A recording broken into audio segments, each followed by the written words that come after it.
FreightWaves Now.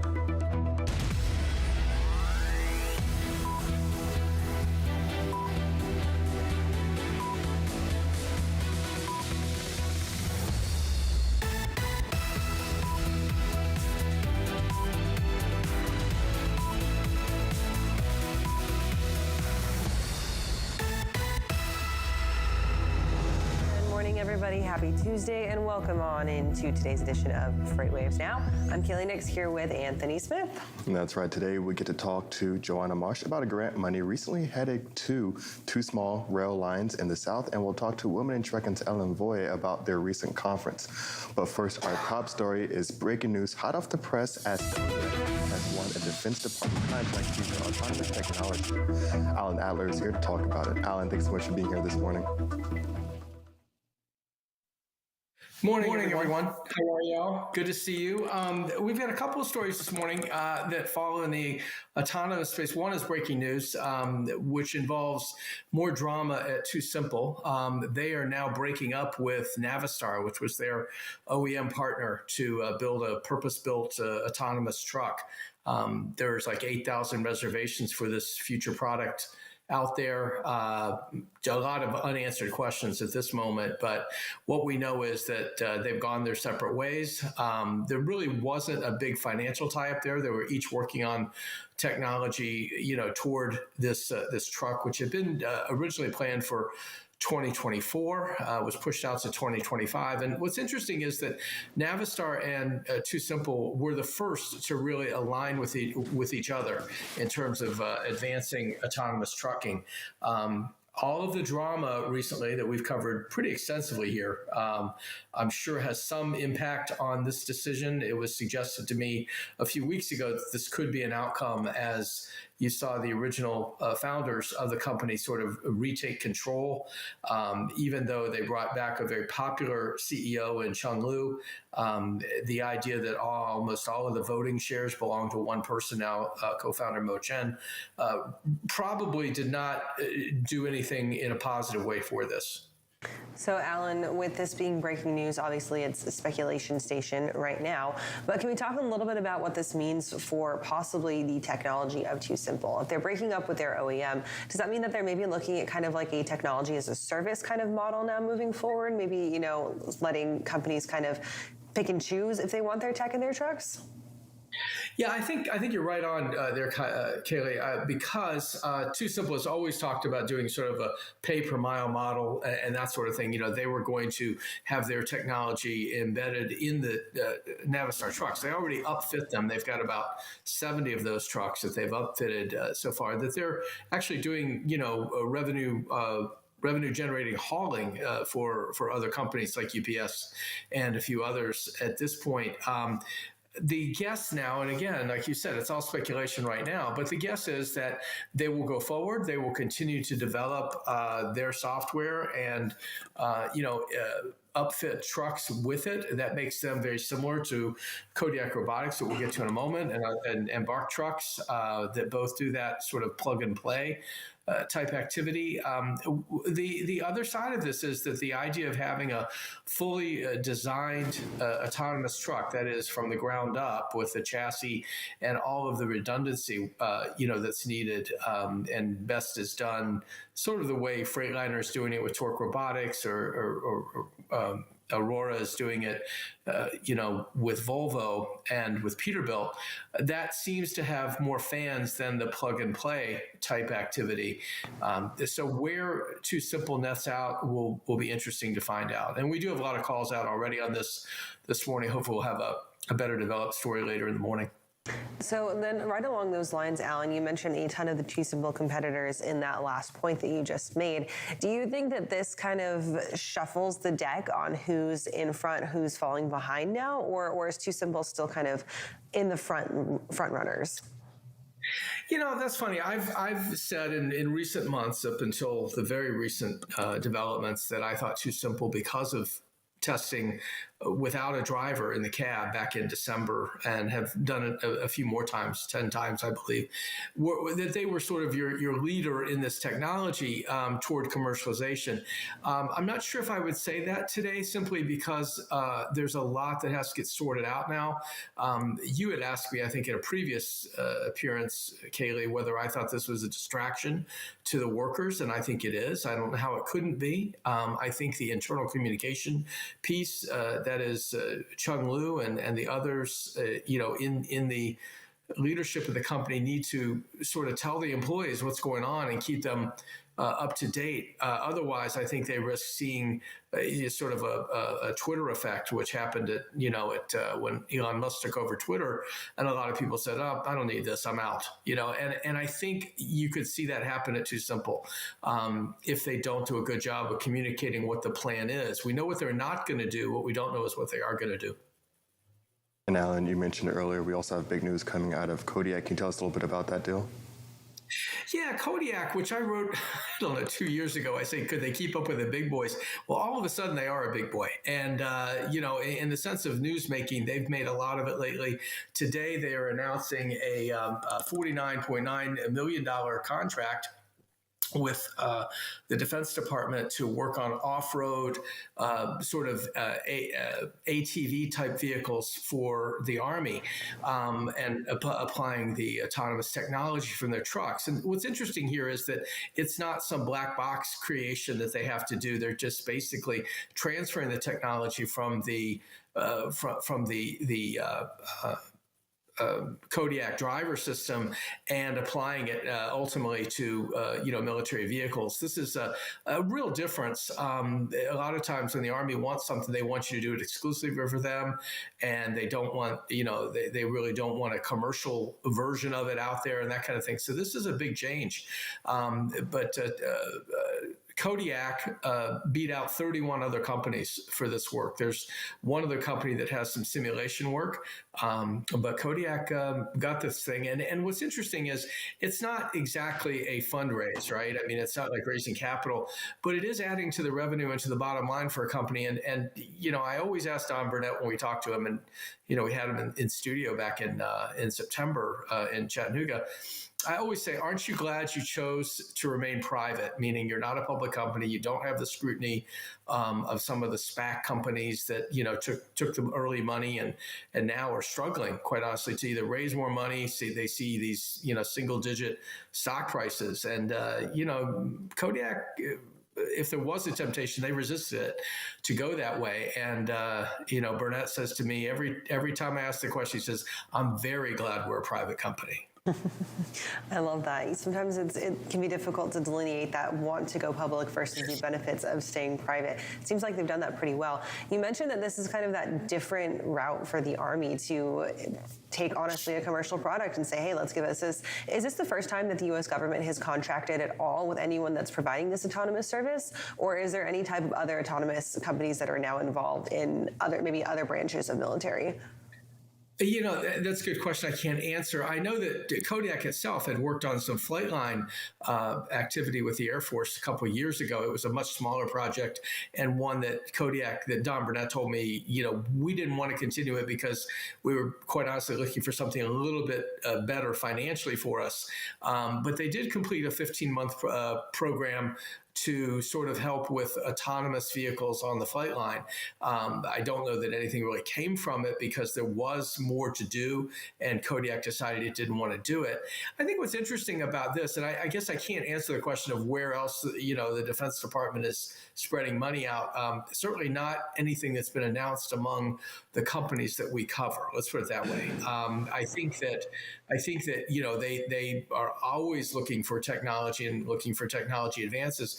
What's interesting here, though, is that they want to follow the commercial development of the Kodiak technology and continue to adapt it to their vehicles.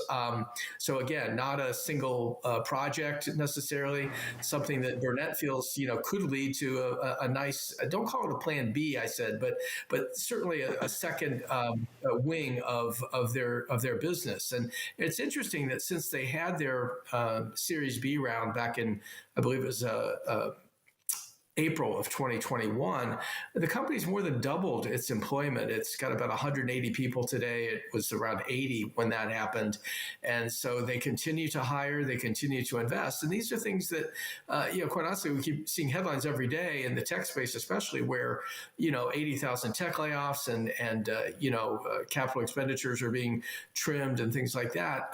Again, we don't know Kodiak's books because they're not public, but the indication would be that they're doing pretty well. And, Pilot Company, which we're quite familiar with Pilot here, did lead that Series B round for them and has invested pretty heavily in the company and is working on, autonomous trucking hub in Atlanta and maybe in other places within the Pilot network.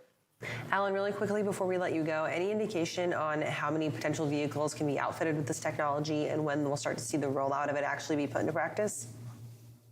It's a 2-year program. First year is basically seeing how everything works well together. Second year is actual vehicles, but no numbers released at this point. Again, that's probably where it begins to become more of a secret, because if these are for reconnaissance and for, mission work, you're not going to hear a lot from the Army about that. Awesome, Alan. Well, thank you so much for joining us this morning. We'll have tons more questions for you throughout the week, as we'll be sure to have you back on. And thank you so much for being here this morning. Okay, thank you guys. Have a good day. All right, and of course, you can catch Alan here with us on Fridays for that Truck Tech segment, and head on over to FreightWaves.com to subscribe to his newsletter as well. Right now, we're going to hand it on over to Donnie Gilbert and Tony Mulvey. They have our first carrier update this morning.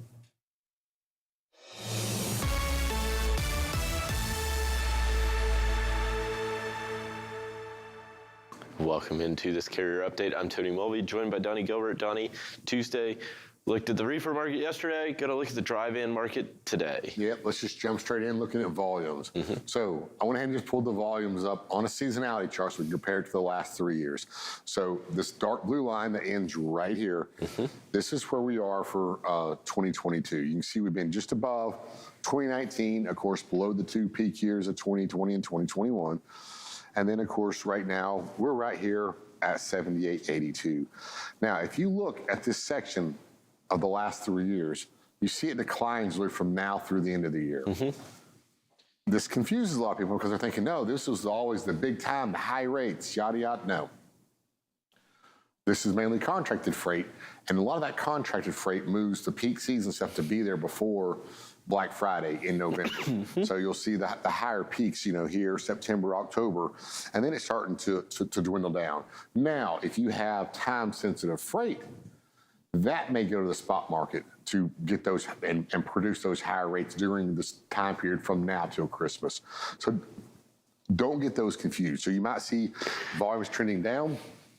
That's the normal pattern. Yep, exactly. And you have one less week, really. I mean, when you factor in the entire Christmas to New Year's holiday, right? It's one less full week in December. So December, in aggregate, is this, I don't say softest month, but it's the month where you have the least amount of freight demand or freight movement because of now add in all this extra capacity that we're having this year. When you do that, let's go to the next chart. We'll see the effects of that. On the next chart, we're going to bring up VOTRI. Here we are this year. Yeah. We are down here at 3.68% rejection rates for dry van. Well below even the 2019 year. That was a rough year, our last real big, bust year.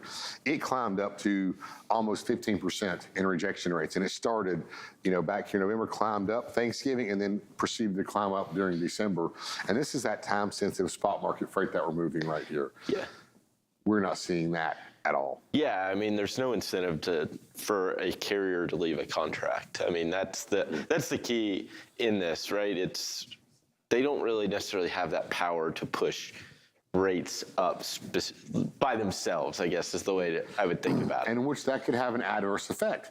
Normally, a lot of your carriers or owner-operators, smaller carriers will stay out during the week of Christmas. Not all, some, because that's a really good time that when everybody goes home, they can really pop those spot rates. I'm talking increasing them $1,000, $1,200, $15 above the normal fair market value of that lane.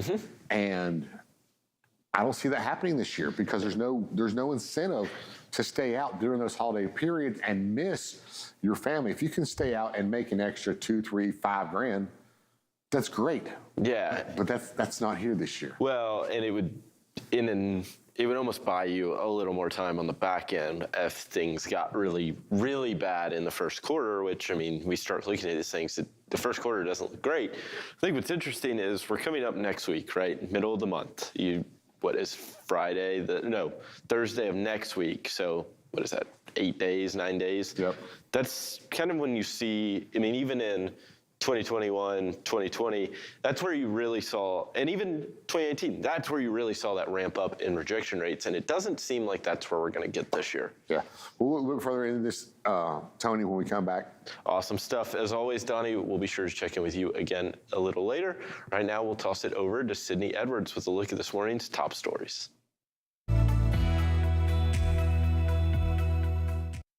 Getting into our headlines for this morning, I'm Sydney Edwards.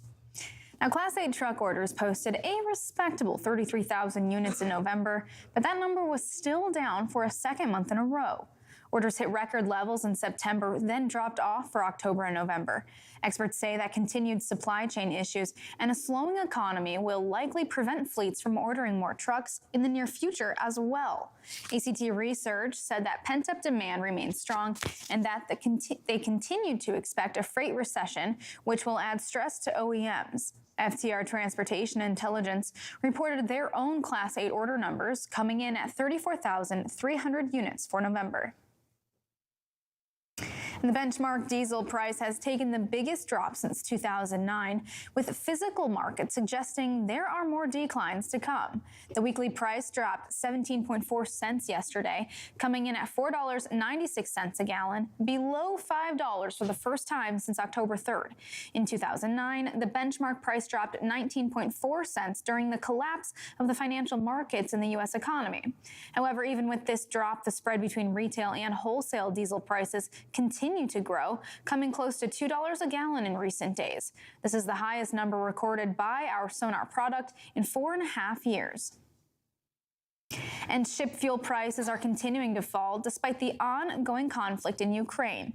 After a spike to unprecedented highs directly following the invasion, prices for very low sulfur fuel oil and high sulfur fuel oil have declined to pre-war levels. The price for VLSFO is down 39% from its all-time high, settling at $685.50 per ton. And HSFO is down 32% from its high this year and back to prices from September of 2021. Container shippers are seeing some relief from this as fuel surcharges are falling in tandem with fuel prices. Asia to West Coast rates on multiple carriers will be down at least 20% in the first quarter of next year.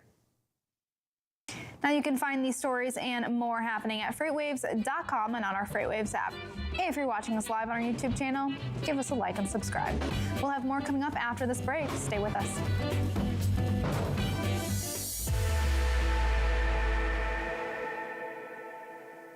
The 2023 Freight Tech 25 list is filled with meaningful innovators from across the industry who are helping shape what the future of supply chain will look like.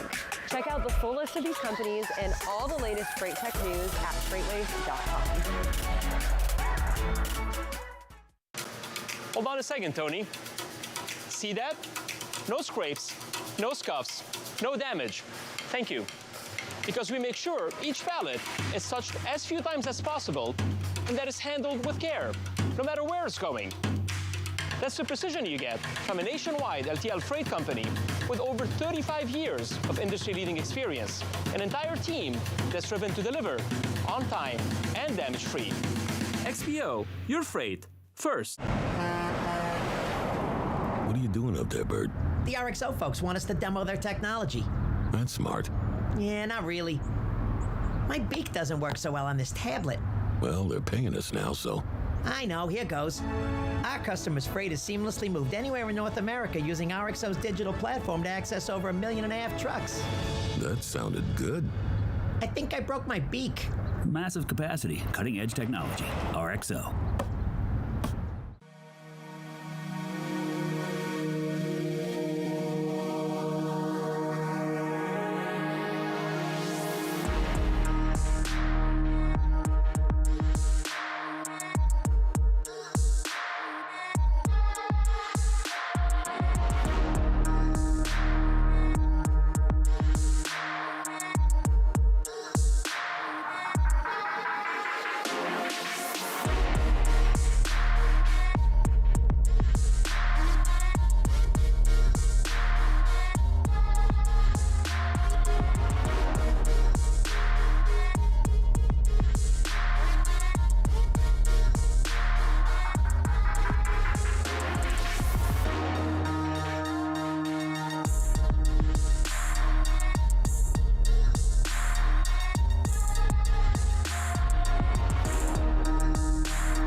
Welcome back to FreightWaves Now on this Tuesday morning. It's time for our first check of the weather.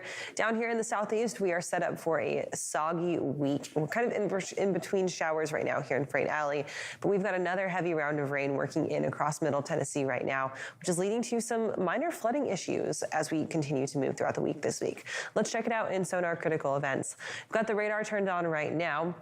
You can see we've got those light showers moving through the majority of Tennessee, up in through northern Alabama, and then in through central Georgia. Right now, heaviest rain is out of the Atlanta metro, so that's good news. They did have some flooding issues yesterday, as well as some slick roads, moving into the Greenville, South Carolina area, and then pushing up in through the lower part of the Appalachian Mountains. That does include that I-40 corridor moving through towards Asheville into western North Carolina. Roads out there can get really wet and really dangerous very fast because they are so curvy going through those mountains. So take extra time, be extra careful if you're moving through there the next few days. With that, we've got some heavier rain setting up across Middle Tennessee from Nashville up into the Kentucky area through Bowling Green, just to the south of Louisville and Lexington as well. Not a ton of major thoroughfares through there, but once again, it's still just going to be a kind of wet and gross few days for us out there.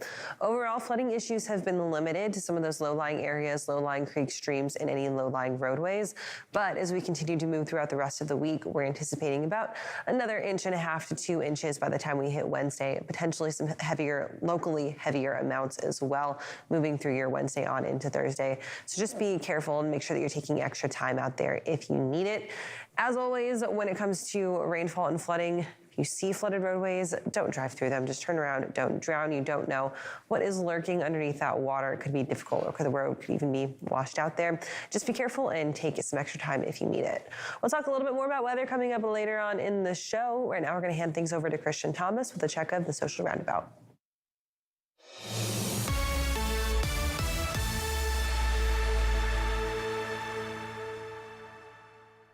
Good morning, welcome to Social Roundabout. I'm Christian Thomas. Now that it's a little bit cooler, there's a zoo out in Kansas City, the Kansas City Zoo.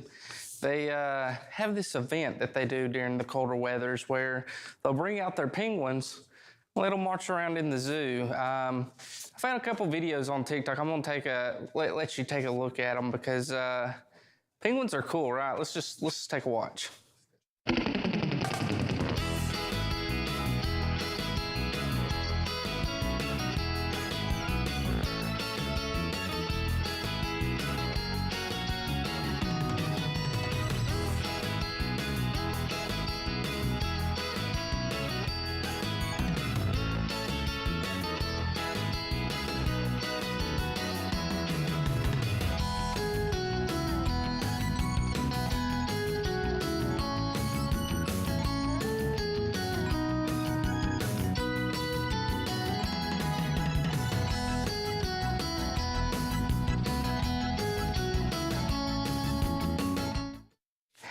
Now, I know our director, Tanner, back there is probably dancing with joy, listening to that music and watching them penguins. I know he's a big fan of penguins. I am too. They're pretty cool. So, Kaylee and Anthony, what do you think? Would you go to the zoo to watch penguins just walk around near you? I love that. I love penguins. And I was just telling you, Anthony, like, what if that's how humans clapped? Instead of like us clapping forward, what if we clapped backwards like the penguin did? I think you might be one of the people able to clap still. I'm not going to be able to clap anymore. Also, I liked his pun there. Penguins are pretty cool. I see what you did there. Ha ha. Penguins are pretty cool. Love that. All right, Christian, thank you for that update. We will talk to you coming up just a little bit later. Right now, we're going to welcome our next live guest, and we've got Joanna Marsh joining us today, not to talk about the rail strike, finally. Now, we've got some exciting stuff coming for 2 small railroads here in the Southeast. Joanna, what can you tell us about some government grants and some funding going to them? Yeah, sure. So the Louisiana Department of Transportation and Development, I think that's their full name, but they, like many other states, they offer state grants to the smaller railways operating in the state to help those companies along with infrastructure improvements, especially since a lot of the smaller railroads need all the funding they can get, essentially, because of the size. So these grants are for Class 2 and Class 3 railroads, which essentially just means that they earn, they generate less income than the Class 1 railroads. So, Joanna, with that, the kind of difference between state funding versus federal funding, oftentimes a lot of federal funding goes to those Class 1 railroads because they're the big dogs, they're the interstate, they're all over the country. And sometimes those Class 2, Class 3s kind of get left out. Are they more reliant on those state funds? And is there a different process that they have to go through to get those funds, either state or federal funds, because they're smaller than the Class 1s?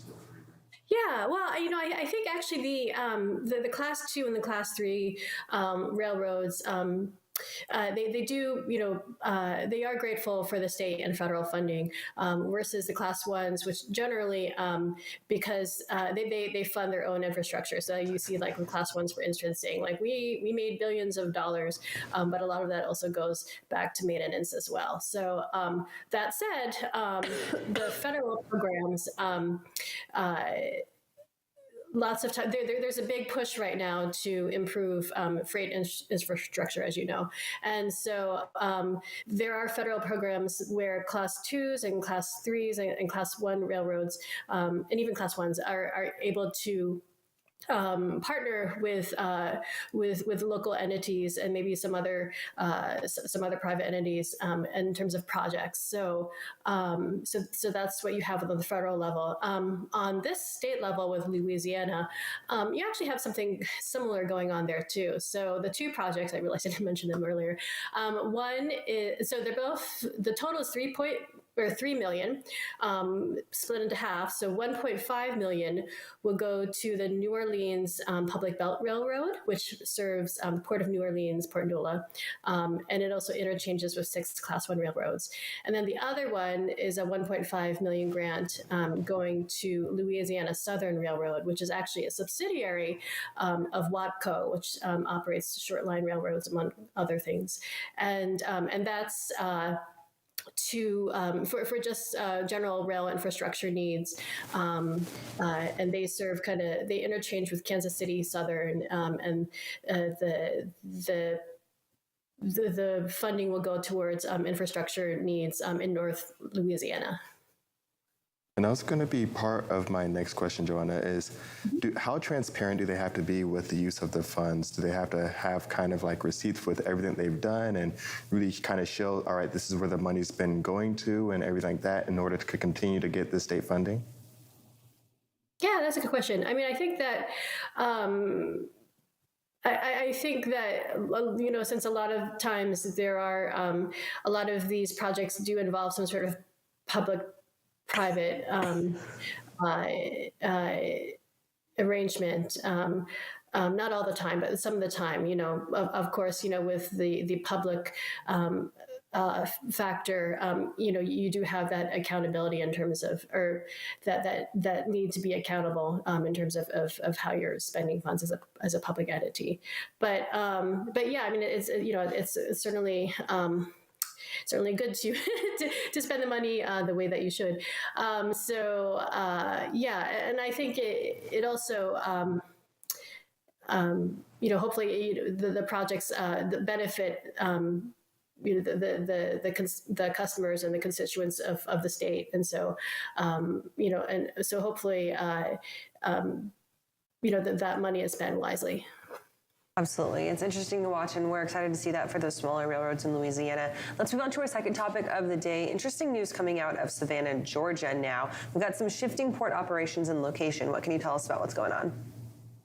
Yeah, so the Port of Savannah has been getting a lot of volumes this year, and they have actually some sort of multi-billion projects worth multi-billions of dollars underway to increase capacity at the Port of Savannah. So what was announced yesterday was ocean terminal at the Port of Savannah handles break bulk operations, and they're actually shifting those break bulk operations from ocean terminal at the Port of Savannah to the Port of Brunswick.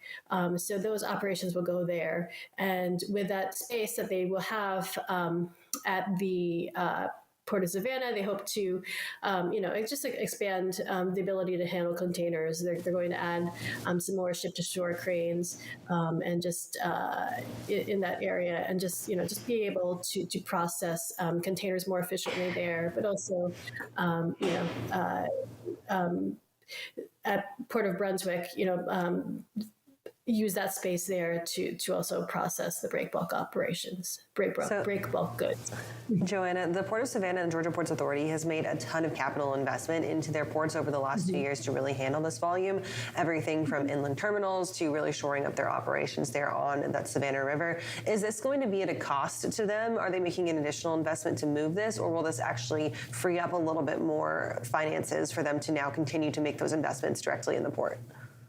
Yeah. So the announcement said, I think yesterday, that that this is being funded through some bonds, and so so you have that aspect, and then of course you hope, as with any other business, that that the investments that you make, will pay off in the long run. So it's interesting because in the release yesterday, Griff Lynch, who is the executive director of the Georgia Ports Authority, said, even though it looks like, volumes might, shift a little lower in the next upcoming months, given macroeconomic environment, we're still pursuing these projects because we have to look kind of in the long term, and I think that's kind of an argument that a lot of port operators and port authorities are trying to make, in the sense that the U.S. Compared to Canada, for instance, of course, U.S. and Canada are different sizes, but Canada has invested a lot in their port infrastructure, and the U.S. Needs to sort of catch up with their investments. So I think a lot of, even though might be a volume down, I think people are kind of trying to keep a long range view on things. Joanna, I think you make a great point, especially as there's a lot of speculation that there's going to be more return to the West Coast, and it's going to be interesting to see how this investment really pans out for them in the future. Thank you so much for joining us this morning. Yeah, thank you. Take care. All right, and of course, you can find her stuff up on FreightWaves.com as well. We're going to go ahead and take a quick break. We'll be right back with our next check of weather, and our 3PL expert, Mary O'Connell, will join us.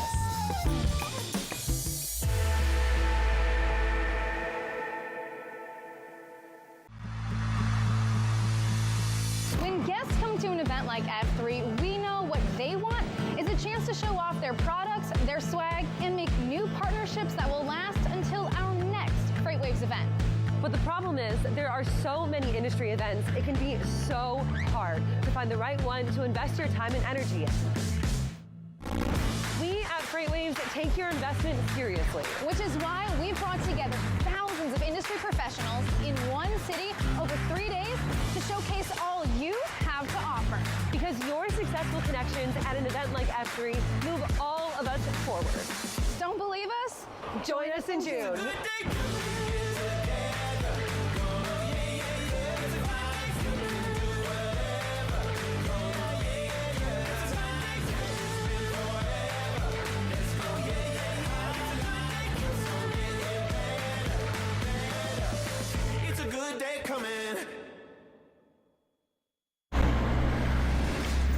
So, you need to reroute a large shipment from LA to Boston.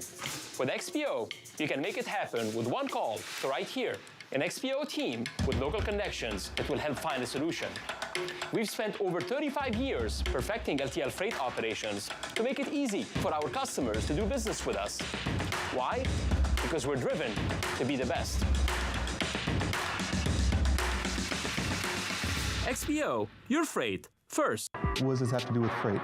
Well, I'm glad you asked. People are wondering what's going to happen with inflation. Is there going to be hyperinflation? When is hyperinflation going to be here? When is there going to be inflation? What's going to happen with inflation? Inflation.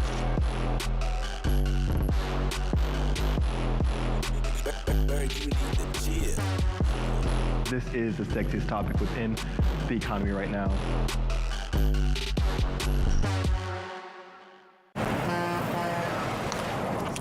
Can RXO get truckloads of grass to Pittsburgh every month?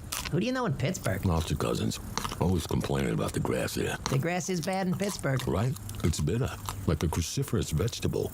Well, with RXO, you can access over 1.5 million trucks, any mode of transportation, even flatbeds. Just log in.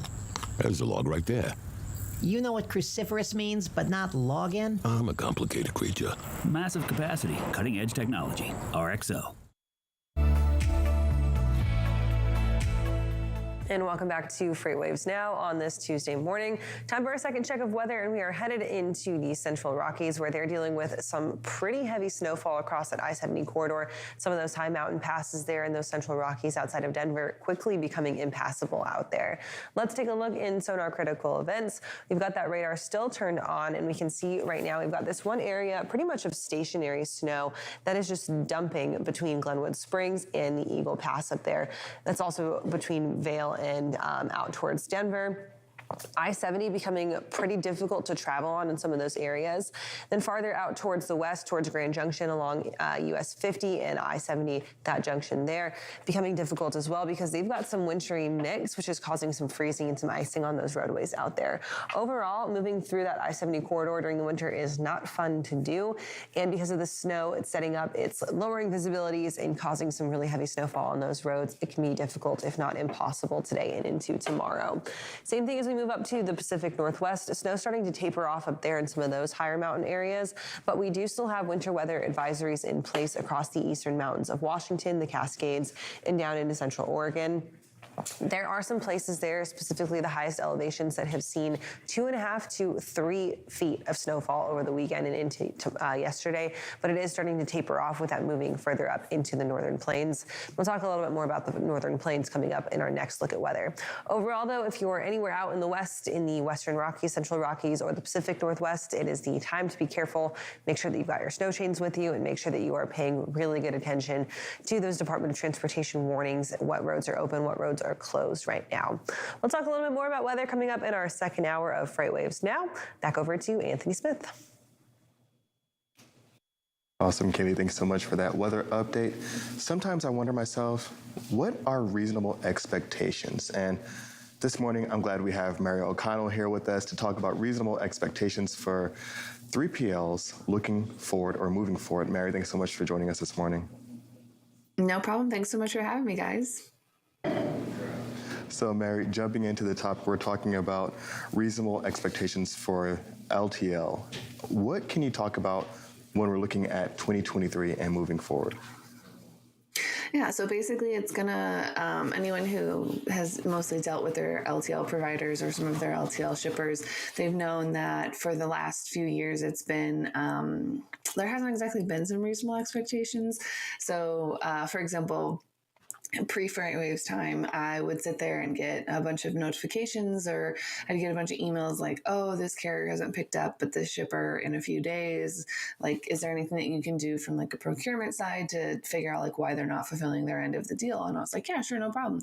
So I would call them and they'd say, hey, when are you going to pick something up? And they would just kind of laugh at me and say, when we get to it, because capacity was that tight and networks were that strained that they were having problems fulfilling some of their capacity and fulfilling some of those contractual obligations that they had. So when you take that and then toss a global pandemic on top of it, that doesn't exactly make things better.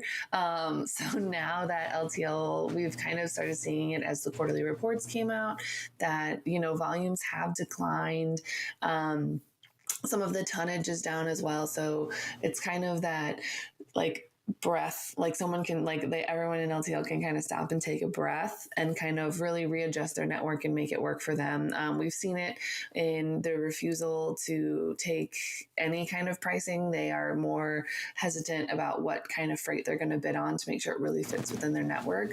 So I think we'll continue to see that into 2023. I don't think that I don't think LTL will react as much as truckload will, where, right now, almost anyone that's got a good rate will get their freight snatched up because capacity is, a little looser and spot rates aren't really what they used to be. So anything that's a solid rate that they can make money on, most truckload carriers are going to provide regardless of the type of freight, or maybe they might not care as much if it's not a destination or an origin that they particularly like. I think specifically in LTL carriers' quarterly earnings reports, we've seen a lot of that network pickiness really pay off. Thinking about specifically Old Dominion with the ability to just absolutely slash their operating ratio. And it was almost kind of this game of like, how low can it really get? Now that we're seeing this turn, do you think that we're going to be seeing a change in their quarterly reports coming up, maybe to end Q4 and their overall results for 2022? And will that kind of influence how picky or not picky they can be with setting up their networks for success for 2023? It's definitely kind of, I think quarterly, as far as the quarterly results, I think Q4 will pretty much match Q3. It's going to be more of we're going to maintain what we're doing right now, not really do anything crazy, just kind of, make sure our network is solid. And then as for pickiness moving into 2023, I would imagine that LTL carriers are going to still remain picky.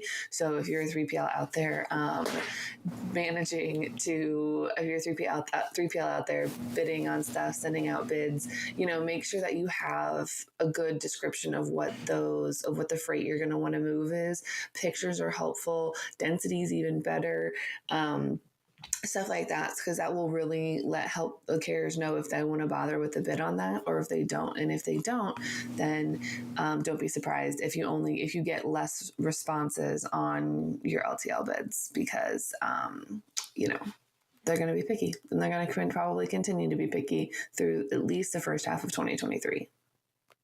And Mary, with that pickiness, what do we see shifting, I guess, or changing, if any, with any of the industries that feed into the LTL market? So, of course, on the consumer side, I can also see that there's diminished demand on some of the goods aspects, and going to be some concerns with consumers' ability to spend. And on the manufacturing side, the upstream, we're starting to see new orders start to come down and diminishing backlog of orders.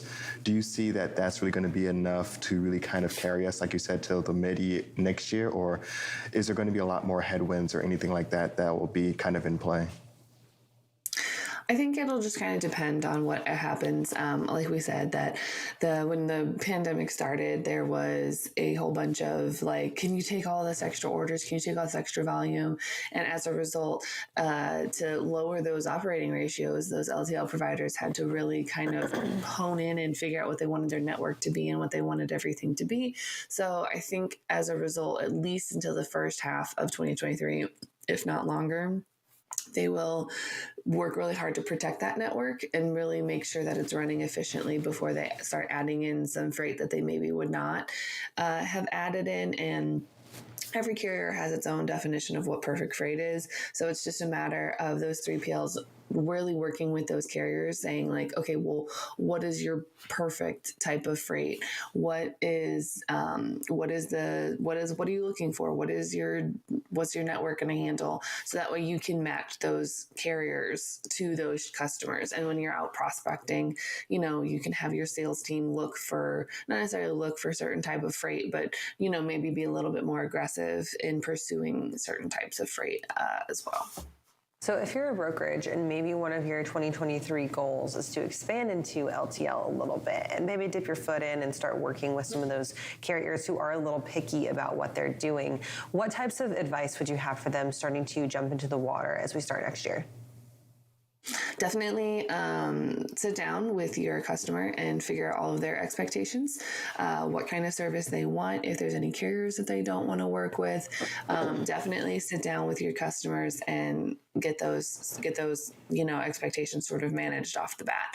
And then as for, when you approach the carriers, just approach them with, I don't want to say with caution, but,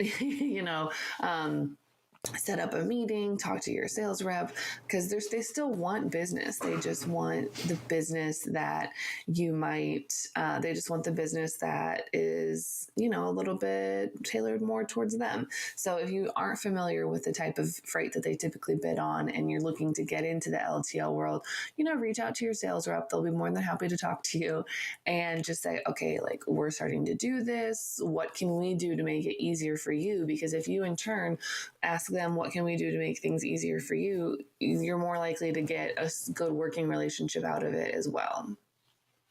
And Mary, you don't just pop up here with gems from time to time on FreightWaves Now. You're also an integral part to our team with the Daily Watch, your contributor there. How can people find more of your content and where can they go to do that? Well, if you stay watching FreightWaves TV till about 12:30 today, you will find Check Call. It comes on Tuesdays at 12:30. If you are happening to eat during that time, that's fine.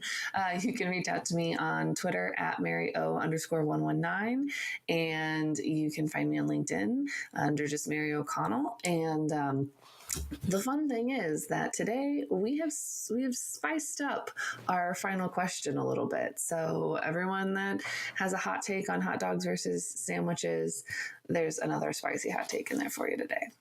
I don't think that a hot dog is a sandwich. I think that technically a hot dog is a taco.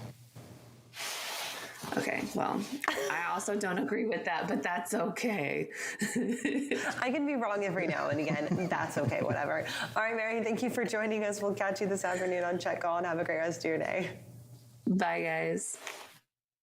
So, a hot dog is a taco? I think if you make it spicy, a hot dog is a taco. We're going to go over to the wall with our next carrier update of the morning.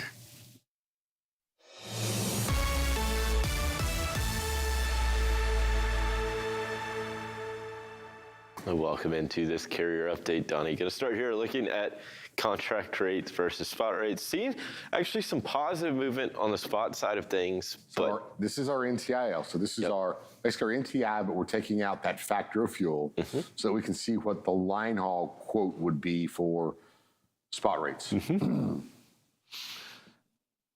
It's been increasing here, Tony. But obviously contract rates are still going down. Now, will contract rates follow these spot rates? Traditionally, yes. And this we're probably going to see, because this is ending the 21st of November. So we'll see it pick back up as contracted rates pick back up just a little bit during this next period of fall. This so it won't be as dynamic, you know, but we'll see them pick back up. Now, the question is, what's going on with spot rates right now? And this is a good argument. With a lot of capacity out there, with contracted rates being on average 262 plus fuel, you've got, you know, adding your 85 cents a mile to that, and you're still getting a pretty good rate with contracted rates. Yeah. So if you're a shipper and you need a carrier today with some time-sensitive freight, are you going to be able to find $1.83 plus fuel? Maybe, maybe not. But if you can't, you're going to have to buy a truck, probably off a contracted load. That's getting the 330 or the 340, 350 a mile for their contracts. So we're going to see something kind of interesting happen. For the most part, spot rates are going to be low. We're going to see a lot of volatility enter the market as we get closer to Christmas. Yeah. We're going to see spot rates either be probably very low like they are right now, or if you really get caught on the same day pickup and the right guy on the phone, he's going to push you to probably $354 a mile. Yeah, and that may be some of why you're seeing this increase, right? Because you have to think this is an average or an aggregate over the whole thing, and you're seeing an upward movement. So it's not, well, I mean, it could be one lane pushing things way, not one lane, but some lane where, hey, that time-sensitive nature, right? You're going directly into the spot market. You're like, I need it picked up. I need it off the dock. I don't care what it costs. It just has to get gone. And that pushes this rate up. And it kind of got talked about in Daily Watch this morning. They came out just a little while ago. But you do see some direct-to-spot movements during this period in between Thanksgiving and Christmas because that time-sensitive nature of some of this freight. You're going to have a lot of cheap spot freight. And normally you'll see normally during this time period, you see it all pick up. Yep. But right now, with it being kind of, a lot of extra capacity, you'll see a lot of that lower price, and then bam, just some really high prices, and kind of like nothing in the middle. Yep. But it's going to be hard to pull these guys off their contracted freight because of what they're getting paid and the fuel surcharge, unless you're just buying that truck out from it. So we're going to see rejection rates really still remain low because I said you're buying the truck off the load. It doesn't mean they're canceling and giving it back. Yeah. I was gonna say that's where you're not seeing the rejection rate move, right? Whereas they're still accepting that stuff, but then it's just kind of getting whether they can move it or not, they're taking it because they know they need it. If they can't get it today, they'll get it tomorrow and they'll get that worked out. Yep, exactly. All right, but we'll look into a few more things, a few more things going on in the drive-in market when we return, Tony, just after the top of the hour. Awesome stuff, Donnie. Thank you again. We'll check in with you again in that second hour. Right now, we'll take a quick break, but we'll be back with more FreightWaves Now.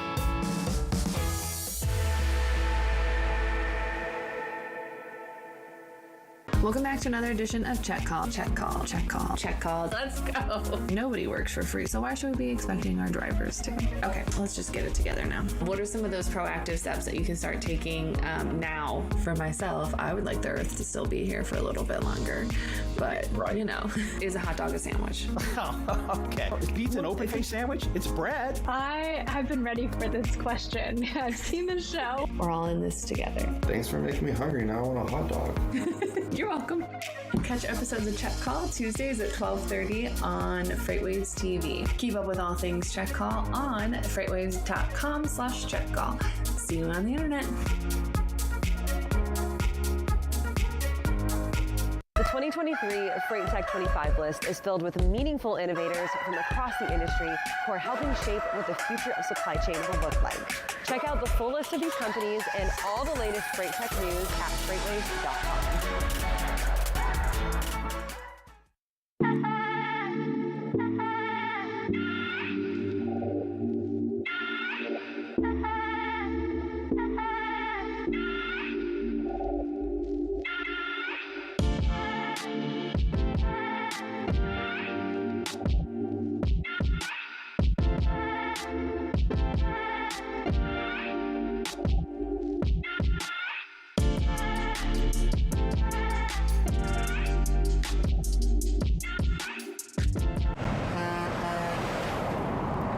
Up there, Bert. The RXO folks want us to demo their technology. That's smart. Yeah, not really. My beak doesn't work so well on this tablet. Well, they're paying us now, so. I know, here goes. Our customers' freight is seamlessly moved anywhere in North America using RXO's digital platform to access over 1.5 million trucks. That sounded good. I think I broke my beak. Massive capacity, cutting-edge technology. RXO. This is an LTL freight cross-dock facility, and we have locations like this all across North America. East Coast, West Coast, even our neighbors to the north and south. At XPO, our network helps us deliver 18 billion pounds of freight every year to 99% of US zip codes and beyond. And now, it's getting even bigger because we're adding 900 new doors to our terminals. XPO, your freight first.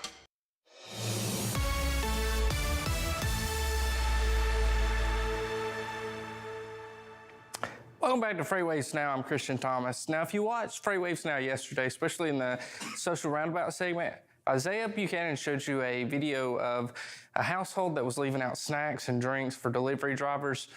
Well, I wanted to follow up on that video and show you a couple videos that that same TikToker had taken of delivery drivers taking some snacks, and one other that I found on TikTok. Let's just take a watch. Here comes Santa Claus, here comes Santa Claus, down Santa Claus Lane. Blitzen and blitzen, his reindeer pulling on the rein. You guys are the best. Singing all is merry and so hang your stockings and say your prayers, cause Santa I gotta take a Snapchat of this. Oh, Capri Suns are my favorite. Yes. Right down Santa Claus Lane. Oh, geez, these the stop that I'm at. Like, thank you for the delivery. You make our holiday shopping so easy. Please take snacks for the red. Oh, what a beautiful sight. So jump in bed and cover your head, cause Santa Claus. This one is Pringles. sour cream. Oh my. Thank you. Oh God. Snacks. They got the damn snacks.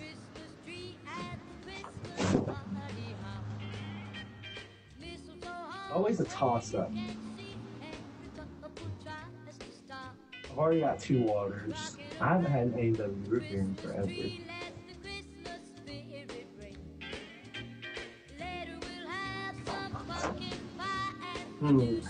It's like grocery shopping. You just never know. I'll go with it. Thank you guys. My favorite one.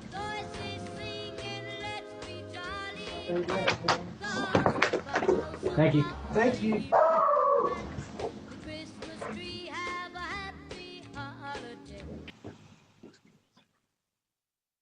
Oh, dude. Oh my gosh. Wow.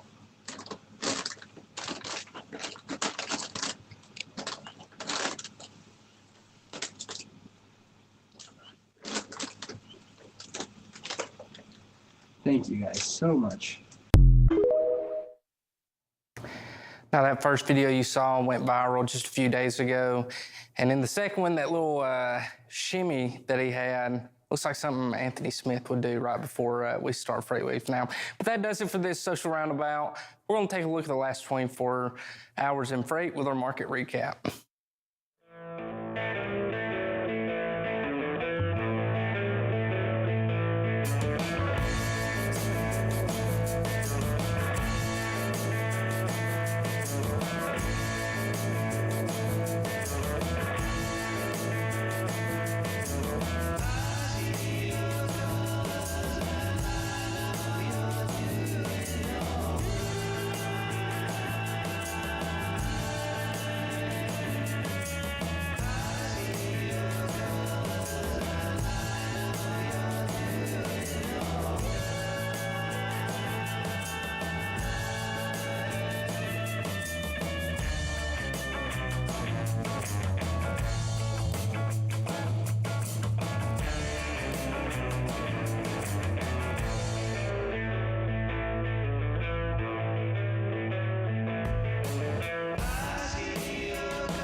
All right, Anthony, so we've got exciting stuff coming up for us here at FreightWaves in the next few weeks. Domestic Supply Chain Summit right around the corner? That's right. So we're ending this year on a high note because we just had F3 and that was an amazing time, but our virtual events are a great way to stay connected and network throughout the year until our next in-person event, and of course, it is free of charge. And rumor has it, we've already got our 2023 events on the schedule as well. So head on over to live.freightwaves.com and get registered for our Domestic Supply Chain Summit. That's coming up on Wednesday the 14th, so just about a week away.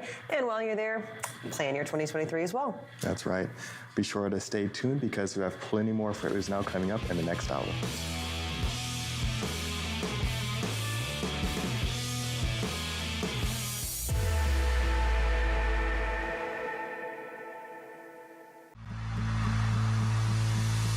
When guests come to an event like F3, we know what they want is a chance to show off their products, their swag, and make new partnerships that will last until our next FreightWaves event. But the problem is there are so many industry events, it can be so hard to find the right one to invest your time and energy in. We at FreightWaves take your investment seriously. Which is why we've brought together thousands of industry professionals in one city over 3 days to showcase all you have to offer. Because your successful connections at an event like F3 move all of us forward. Don't believe us? Join us in June.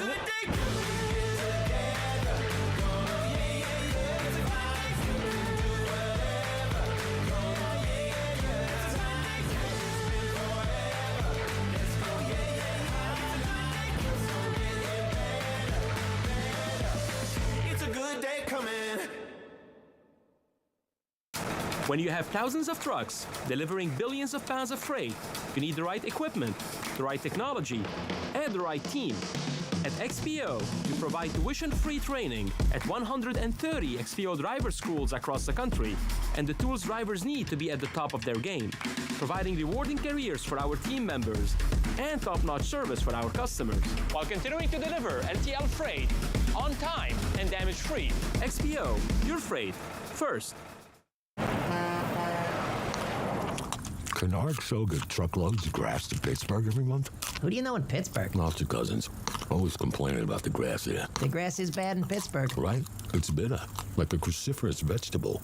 Well, with RXO, you can access over 1.5 million trucks, any mode of transportation, even flatbeds. Just log in.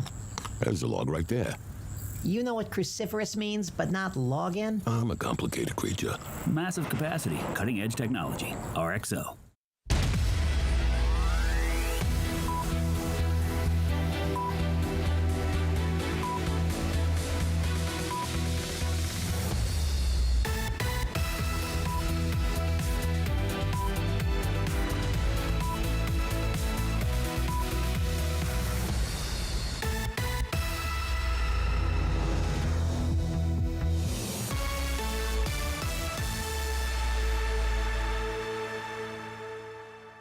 Welcome into the second hour of FreightWaves Now. This first carrier update, Donnie, gonna look here.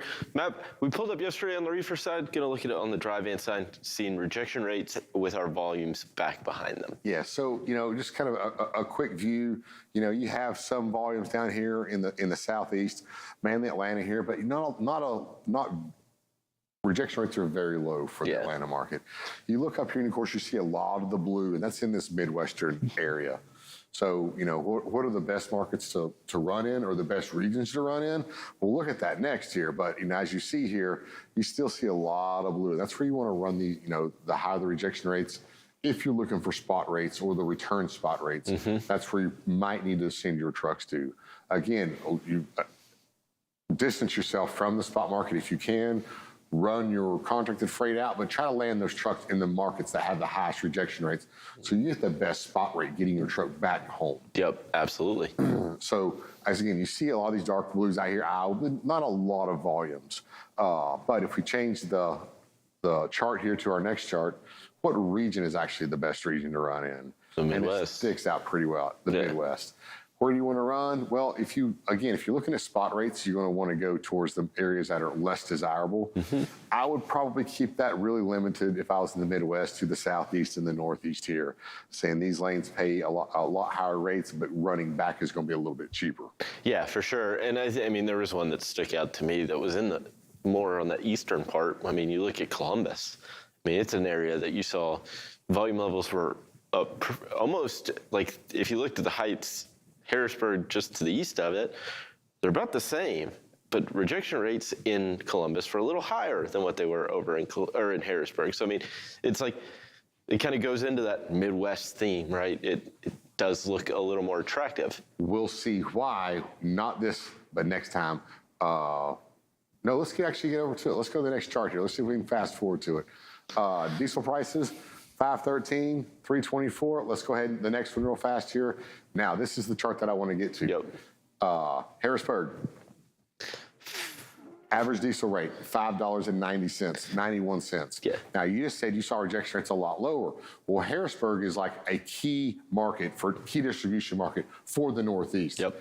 And the Northeast is really competing with California over here on the highest diesel prices in the U.S.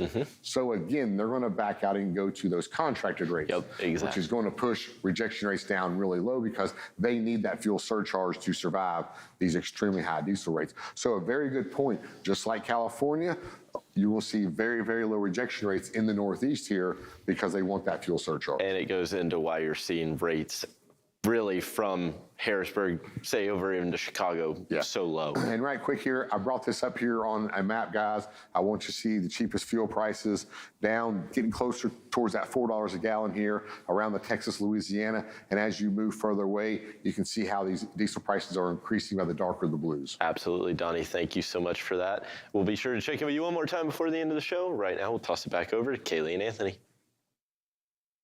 All right, guys, thank you for that. Right now, we're going to welcome our next live guest. We've got Ellen Voie with us, who is, of course, the head of the Women in Trucking Association, who just wrapped up an incredibly successful event in Dallas, Texas.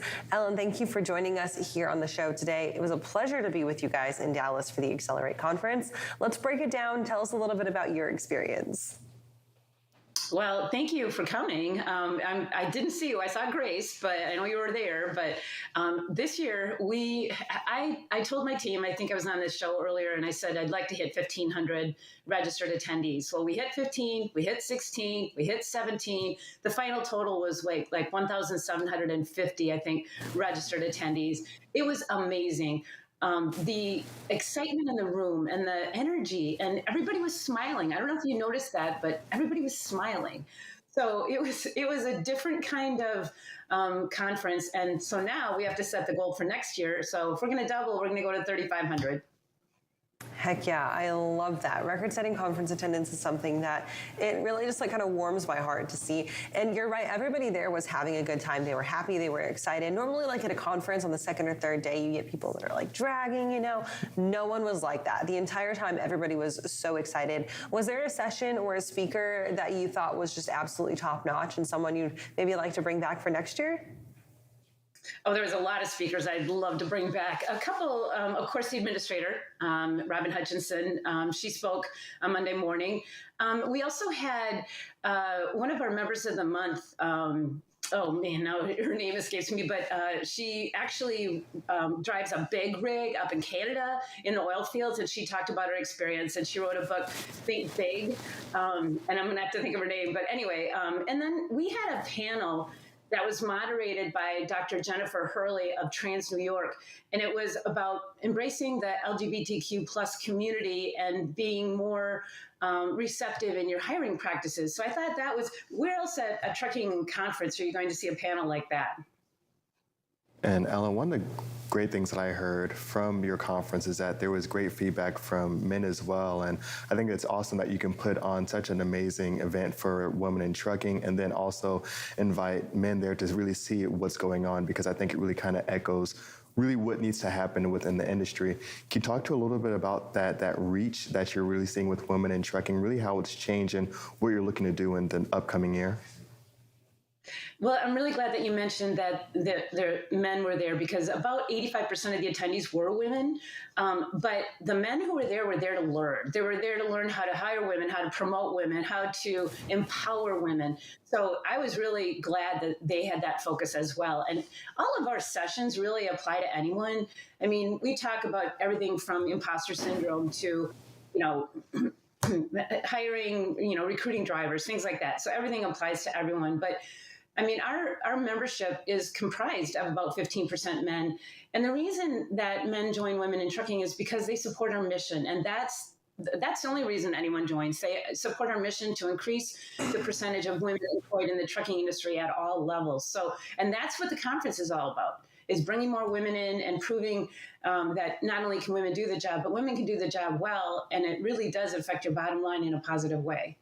So one of my favorite things about the conference was being out on the exhibit floor and getting to see all of the trucks that were there on display, the demo booths that were there as well. I got to take a spin in the Whitney trailer. I got to take the career aptitude test, and you know what? I'm not out to be a driver, and that's okay. That's okay. The world does not need me on the road more than I have to be on a daily basis. But speaking of some of those trucks that were there, you guys at Women in Trucking are working to give away a brand new truck this year. Can you tell us a little bit about that? Look at that. We've got it up right there.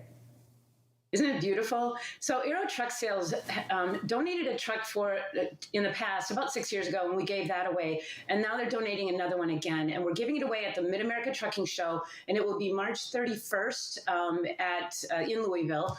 And so we had a timeline, and actually it's a 2018 Volvo VNL 670 with a VED 13 engine, a 12-speed I-shift, aluminum wheels, double bunk sleeper, and others have donated things to add on. So we've got a keyless entry unit. Michelin has provided tires. Howes gave us Howes products.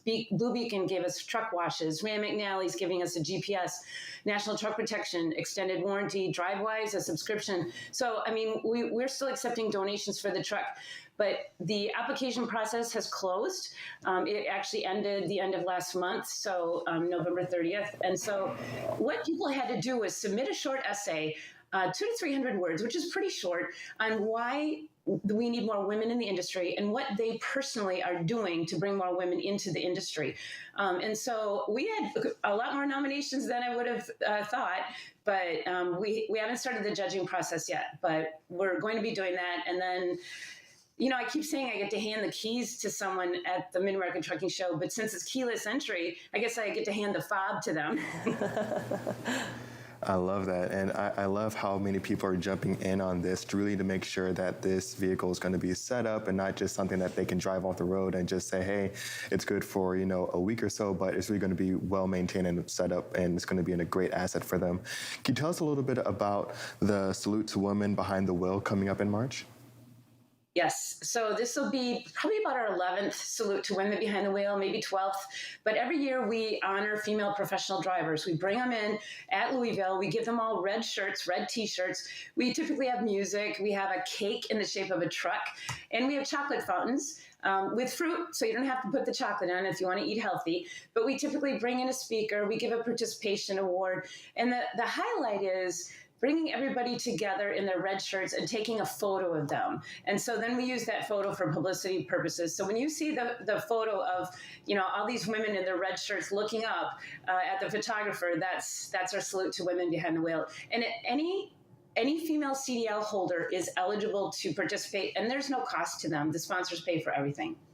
I love that. And it's another one of those initiatives that really not only is about, you know, highlighting the women that are there, but celebrating their unifying kind of stance together and the fact that they're all here making names for themselves in this industry. When you're looking ahead to the Accelerate conference for next year, what are we talking about goals-wise? I know you mentioned doubling the attendance, but content, are you looking at bringing in maybe some other vendors, some other extra trucks to showcase? What else are you guys working on for that?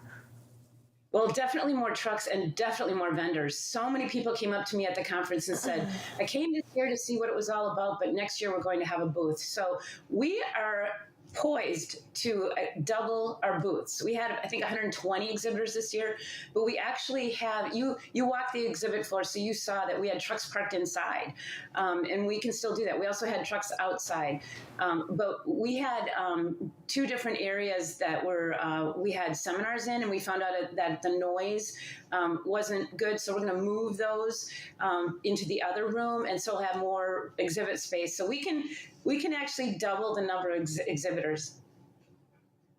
Awesome. Well, Ellen, I'm going to be looking forward to the upcoming event, and I'm going to try to definitely use it as what you recommend. I think it's a great insight to use it as a way to really educate yourself, a great education tool for everyone, but especially men as well, to really find out a little bit more about the industry and how they can help really empower women. You can definitely get involved with Women in Truck. You don't have to wait till the next event. How can people get in touch with you or really find out more about the association?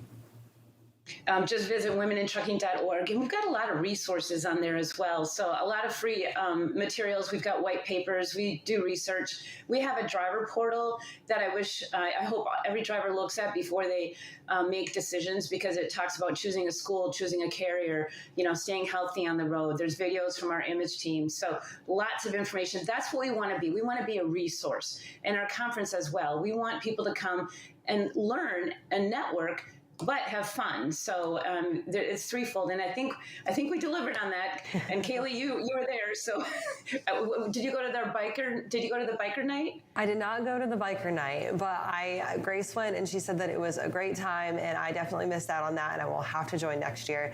But we are super excited and so thankful that you guys gave us this opportunity to come together and meet with everybody, and we will continue to talk to you into the new year about what you guys are doing. Sounds good. I'll have more for you next month. Awesome. Thanks, Ellen. Right now, we're going to hand it on over to Sydney Edwards. She's got a full report of our 10 a.m. top stories. Headlines for the day. I'm Sydney Edwards. Now, the benchmark diesel price has taken the biggest drop since 2009, with physical markets suggesting there are more declines to come. The weekly price drop 17.4 cents yesterday, coming in at $4.96 a gallon, below $5 for the first time since October 3rd. In 2009, the benchmark price dropped 19.4 cents during the collapse of the financial markets in the U.S. economy. However, even with this drop, the spread between retail and wholesale diesel prices continues to grow, coming close to $2 a gallon in recent days. This is the highest number recorded by our Sonar product in 4.5 years. Ship fuel prices are continuing to fall despite the ongoing conflict in Ukraine. After a spike to unprecedented highs directly following the invasion, prices for very low sulfur fuel oil and high sulfur fuel oil have declined to pre-war levels. The price for VLSFO is down 39% from its all-time high. HSFO is down 32% from its high this year and back to prices from September of 2021. Container shippers are seeing some relief from this as fuel surcharges are falling in tandem with fuel prices. Asia to West Coast rates on multiple carriers will be down at least 20% in the first quarter of next year. And air cargo markets are stuck in a slowdown during a period which should be up ahead of the holiday shopping season. There has been an uptick in volumes after a bottoming out of rates back in August. Export volumes from the U.S. have ticked up, but beyond weekly volatility in supply and demand, numbers suggest a plateau for the rest of the year. Experts say that prospects for an early rebound in 2023 are slim, especially as consumers continue to limit discretionary spending and retailers move product earlier and earlier. Ford Motor Company has announced it will supply more than 2,000 electric delivery vans to DHL by 2023. The agreement is part of DHL's plan to achieve net zero emissions in its logistics network by electrifying 60% of its fleet by the end of the decade. The initiative will cost approximately $7.4 billion, and the company currently has 27,000 electric vans on the road through partnerships with Fiat and Lightning e-Motors. And DHL is also partnering with BrightDrop to add to their EV fleet. BrightDrop, which has slowly pulled into the lead for market share of electric delivery vans, added its first international customer by signing DHL Express Canada. This announcement comes just after BrightDrop CEO and President Travis Katz said the GM-backed company was on track to generate $1 billion in revenue in 2023. BrightDrop says it has over 25,000 reservations and letters of intent for its vehicles, which include partners like FedEx, Hertz, Verizon, and Merchants Fleet. Now you can find those stories and even more happening at FreightWaves.com and on our app. If you're watching us on our YouTube channel, don't forget to like and subscribe to stay updated. You can get the full FreightWaves TV experience by logging on to tv.freightwaves.com. I'll hand this on over now to Kaylee next with a check of our weather. And Sydney, thank you for that. And continue to talking about winter weather across the upper parts of the Great Plains, specifically looking at potential blizzard conditions across the Dakotas and into Montana. So let's move right into Sonar Critical Events, where we've got some lingering snowfall from the early parts of that storm that went across the area through the later half of the weekend. And with that, we've got some lingering heavy snowfall along that I-94 and 29 junction right in Fargo, North Dakota. And then with that, we also have wind chill advisories in place because those winds are going to kick up with sustained winds between 35 and 40 miles an hour with gusts between 55 all the way up to 70 in some places. So because of that, we do have the possibility for blowing snow to really cause some issues with visibility along that I-94 corridor and up through I-29. Your winter weather advisories extend into Minnesota as well. Some heavy snow going to set up today and into tomorrow. With that, could make travel pretty difficult, if not impossible, along some of those interstates. Definitely difficult travel along some of those smaller U.S. highways that don't necessarily have the infrastructure to get plowed and get cleared like the interstates do. Other than that, wind chill temperature is going to sit down into the single digits for today into tomorrow, but the actual coldest air is still well up to the north, lingering in Canada. That won't take a dive south until Wednesday into Thursday of this week, that is. And as that happens, we'll see those wind chills dip down into the negative teens. Your regular sustained temperature is going to be in those 0 to single digit marks, if not some low teens in some of those places. So overall, dangerous cold on the way, as well as those blizzard conditions going to cause some headaches for drivers out in those areas. Just make sure that you are being extra careful, taking extra time, and avoiding any low visibility conditions if you possibly can. We'll talk one more time about weather before we get out of here on your Tuesday. Right now, we're going to take a quick break, and we'll be right back.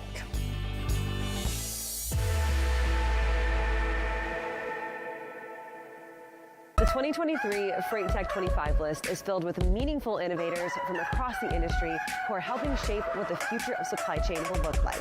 Check out the full list of these companies and all the latest Freight Tech news at FreightWaves.com.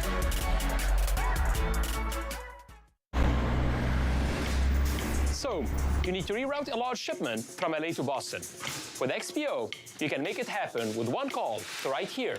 An XPO team with local connections that will help find a solution. We've spent over 35 years perfecting LTL freight operations to make it easy for our customers to do business with us. Why? Because we're driven to be the best. XPO, your freight first.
Doing up there, Bert?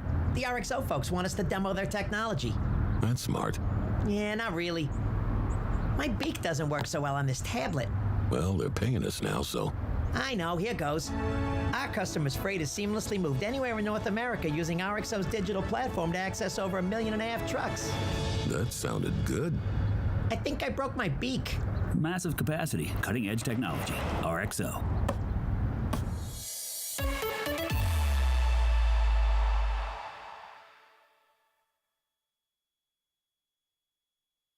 Welcome into this week's edition of the Research Corner. I'm Tony Mulvey, joined on the phone by Joe Antoshek. Joe, how's it going?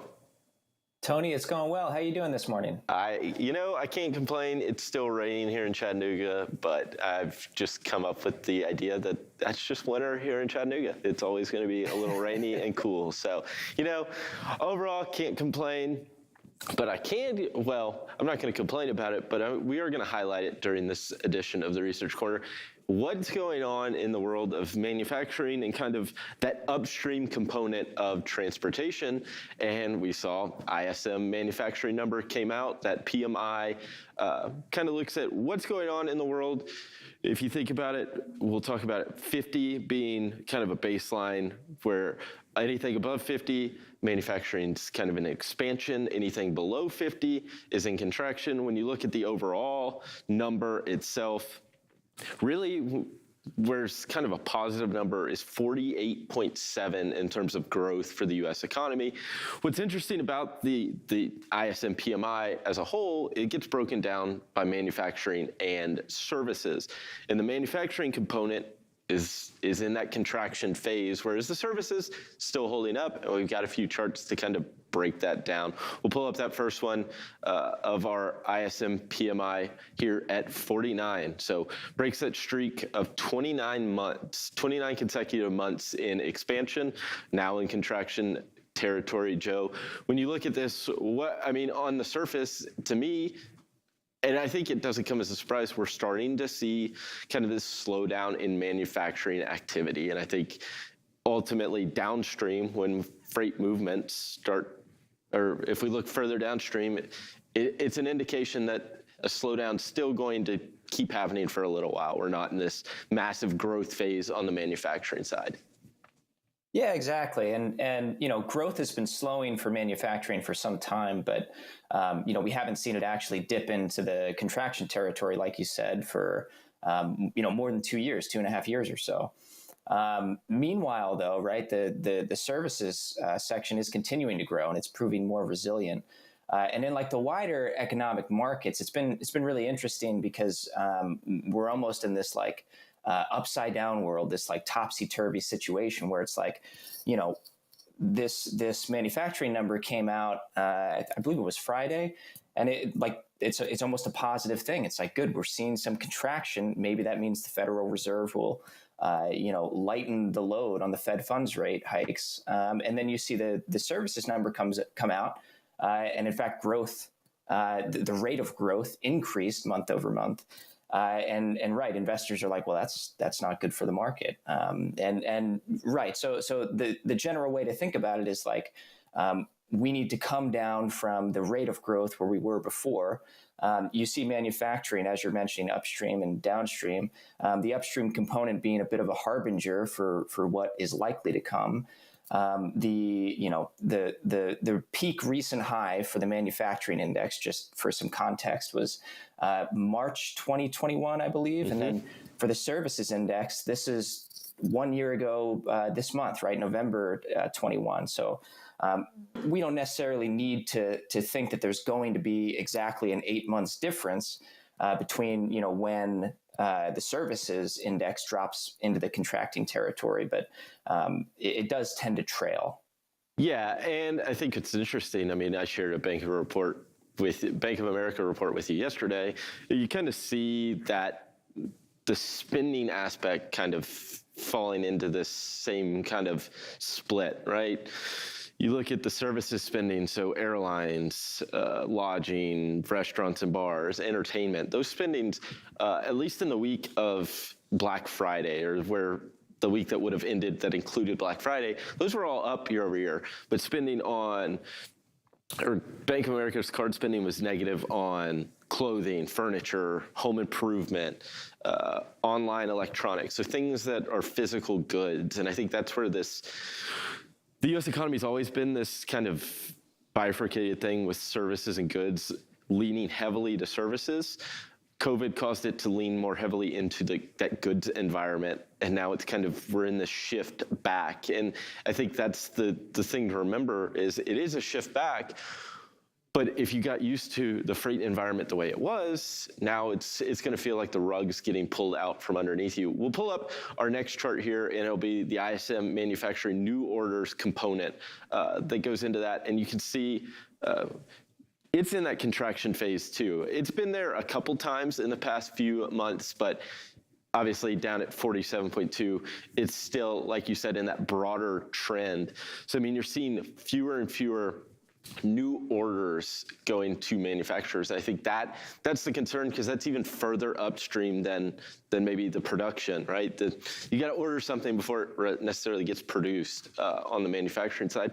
And ultimately, that's going to flow into the freight market sometime in 2023. I mean, we're already in this kind of slowdown period for freight. I mean, we see volumes now getting very close to 2019 levels, and it looks like the first quarter may be really, really tough when you start looking at some of these ISM numbers. Yeah, I mean, I guess maybe the one, right, talking about this topsy-turvy period we're in, the one maybe positive you can take from new orders is that, right, the new orders contracting is that, inventory levels can shrink a little bit, and then, we can hopefully find a floor there, and then start kind of building back from that low point. Yeah, absolutely. Well, Joe, that's all the time we have today for this edition of the Research Corner. Thank you so much for joining me. We'll be sure to check in with you again next week. Right now, a quick break, but we'll be back with more FreightWaves Now.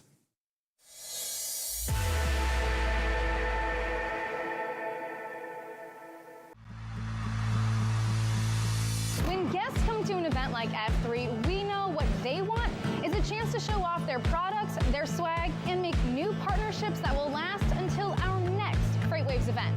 But the problem is there are so many industry events, it can be so hard to find the right one to invest your time and energy in. We at FreightWaves take your investment seriously. Which is why we've brought together thousands of industry professionals in one city over 3 days to showcase all you have to offer. Because your successful connections at an event like F3 move all of us forward. Don't believe us? Join us in June.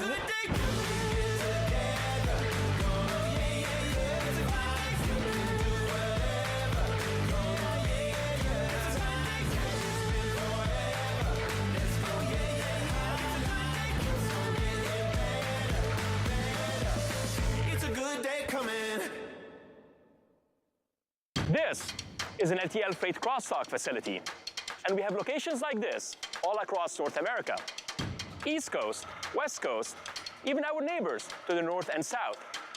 At XPO, our network helps us deliver 18 billion pounds of freight every year to 99% of US zip codes and beyond.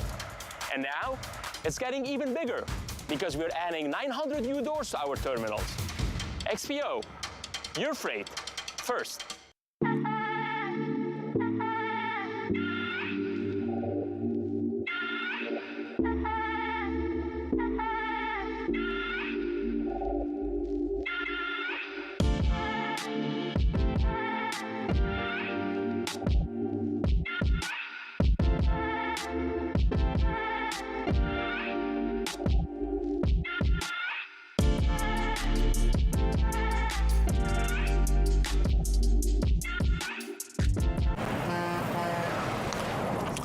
Kennard so good truckloads of grass to Pittsburgh every month? Who do you know in Pittsburgh? Lots of cousins.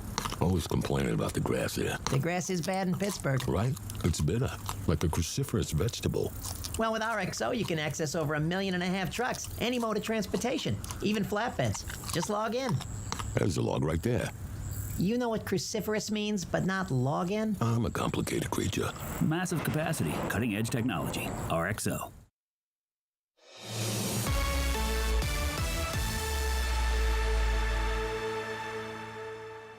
Welcome into the final carrier update of the morning. Donnie, going to start here.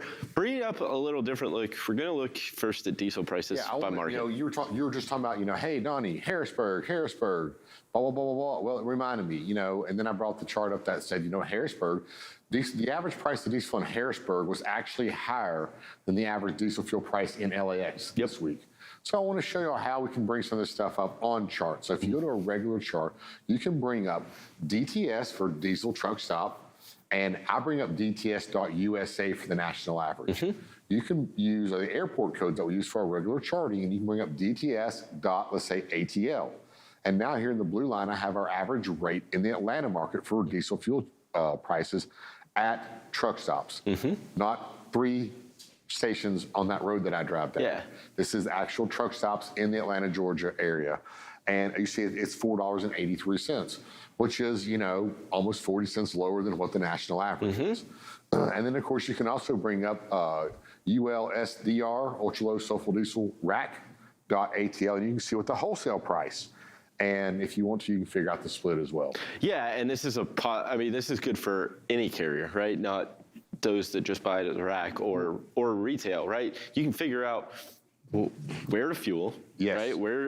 Regardless of, hey, I buy it at the retail price. Well, you can pull up the retail price for every market.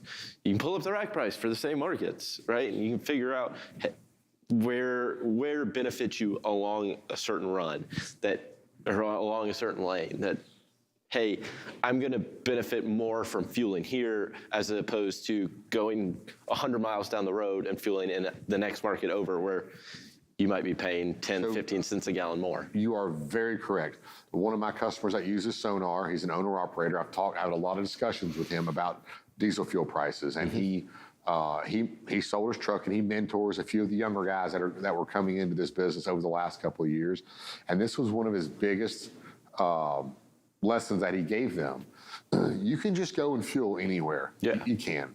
But at the end of the year, if you add it up where you could have gone in and saved some fuel, it could be $2,000 to $5,000 a truck per year.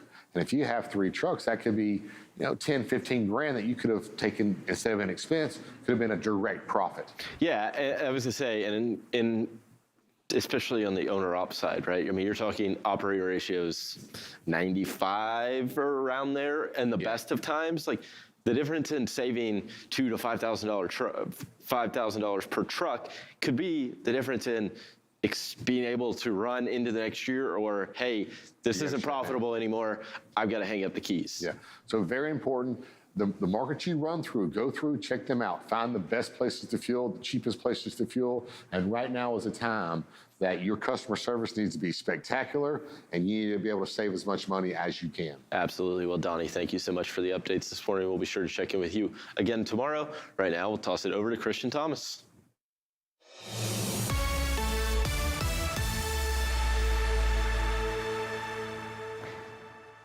Thanks, Tony and Donnie, for those updates this morning. Now, it's gotten a little bit cooler now that we're into the winter seasons.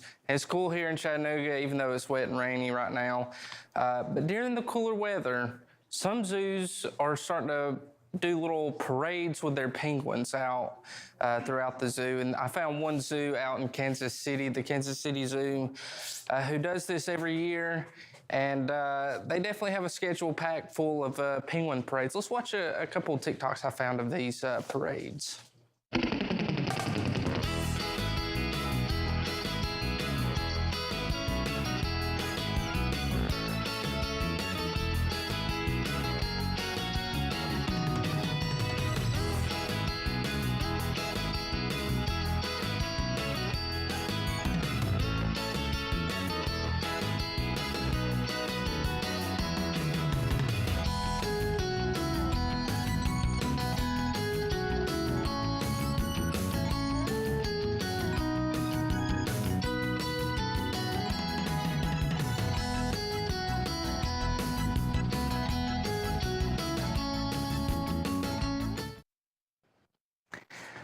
Those penguins sure are cute. I wish, I don't know if the Chattanooga Zoo does it, but if they don't, they definitely need to, and I would definitely go to that.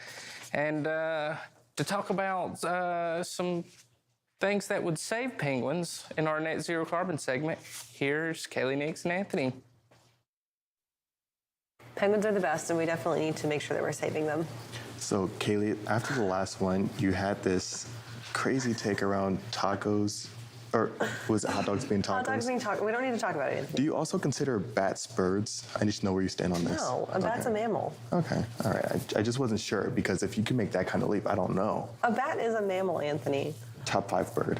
But anyway, we have Tyler Cole here with Net Zero Carbon, and we're excited to have him. Tyler, thanks so much for joining us this morning. Y'all are a mess. I love it. And we all know we're here just trying to care for the penguins. We are a mess. That is a very fair assumption of all of us. Tyler, let's talk a little bit about electrification in freight, our topic of the day today. I think specifically around the Tesla Semi, we've got some news coming out of that. But overall, what's going on in the electrification space? We're all still in that hype phase. It's been fun to watch Tesla actually deliver some trucks. Their big event last week definitely stole the show. But, there's some other noteworthy announcements in the EV freight space that came on the back of that I don't think got as much coverage, unless you're reading FreightWaves, which you should be. BrightDrop announced DHL Canada is going to be taking some of their electric delivery vans in much larger amounts. And I think this is an interesting point when you ask what's going on with freight electrification. I think everyone gets hype about the semi, and we forget what we've got to do first, right? We've got to continue to focus on last mile. We've got to continue to focus on short haul, and we're going to slowly scale up into that true Class 8 diesel disruptor.